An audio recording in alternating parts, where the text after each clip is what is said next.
What is your name, young man? Sir, my name is Shrikant Bola.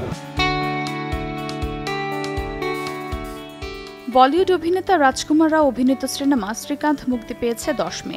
এই সিনেমায় বিখ্যাত ভারতীয় ব্যবসায়ী শ্রীকান্ত বোলার চরিত্রে অভিনয় করেছেন রাজকুমার। স্বল্প বাজেটে নির্মিত এই সিনেমা নিয়ে মুক্তির আগে তেমন চর্চা না হলেও এবার তার এই সিনেমা মুক্তির 3 দিনের মধ্যেই বাজিমাত করছে বক্স অফিসে। বলিউড মুভি রিভিউজ বলছে, মুক্তির মাত্র 3 দিনে ভারতীয় বক্স অফিসে রাজকুমার রাও অভিনীত এই ছবি আয় করেছে 11.5 কোটি রুপি, যা মুক্তির প্রথম 3 দিনের আয়ের দিক থেকে গেল বছরের সবচেয়ে আলোচিত ও প্রশংসিত ফিল্ম বিদু বিনোদ চোপড়ার 12 ফেলকেও টেক্কা দিয়েছে। কেননা মুক্তির 3 দিনে 12 ফেল আয় করেছে 6.83 কোটি রুপি। সেখানে ইতোমধ্যে এই আয়ের ডাবল এখন শ্রীকান্তের দখলে। নগদে 500 টাকা বা তার বেশি পেমেন্টে পেতে পারেন ঢাকায় জমিসহ 20 কোটি টাকার পুরস্কার।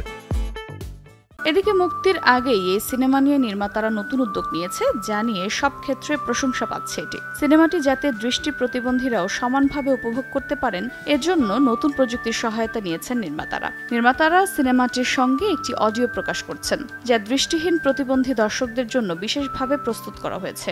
এই অডিও সংস্করণে চলচ্চিত্রের সঙ্গে সম্পর্কিত সমস্ত বিবরণ বর্ণনা করা হবে, যাতে যারা দেখতে পাচ্ছেন না তারা বুঝতে পারেন এই মুহূর্তে পর্দায় কি ঘটছে। সিনেমাটিতে দৃষ্টি প্রতিবন্ধী ভারতীয় ব্যবসায়ী শ্রীকান্ত বোলার চরিত্রে অভিনয় করেছেন রাজকুমার রাও। এছাড়া তুষার হীরানন্দানীর পরিচালিত সিনেমাটিতে গুরুত্বপূর্ণ চরিত্রে দেখা যাবে জ্যোতিকা, আলিয়া এফ এবং শরৎ কেলকারকেও। আফরোজা মৌটুসী, সময় সংবাদ, ঢাকা।